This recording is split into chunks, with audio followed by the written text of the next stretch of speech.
So I'm curious to know, how did this film begin in your head? What was the first idea you had of this story? Probably just a general obsession with death and love, and time. Probably more than anything, thinking a lot about time. You know, there were all those end of the world movies in the late '90s that were coming out, and I remember going to see Deep Impact, and I didn't really feel much until Tay Leone was standing on the beach with her father, and then I was like, kill me.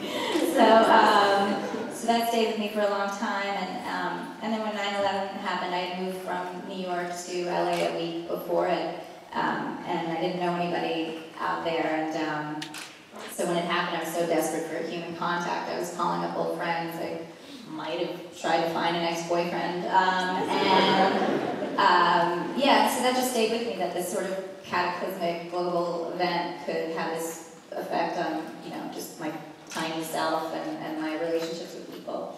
And then when Nick and Nora's was coming out, I thought it would be so fun to do the opposite of that. You know, the word infinite is in the title of that film, and I thought, well, let's make a love story finite, and just see what happens to people when you take forever off the table and give them the loudest ticking clock, you know, that you can think of. So, 13 years ago, you were walking around this campus as a student, more or less. At that time, did you know where you were headed? Did you know that you wanted to be writing screenplays, directing films? Yes, my major being English with creative writing. My minor was theater. I started here at the BFA acting program, so I was always into film and theater and writing and all the rest. As you talk to younger people who want to take that path, what's the advice you give them? Like, what are the things that they should do?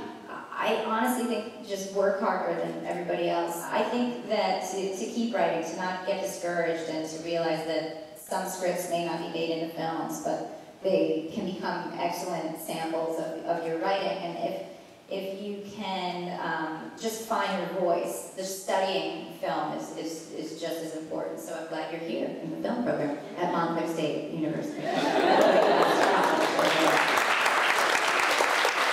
Well, we hope this is the beginning of a beautiful relationship.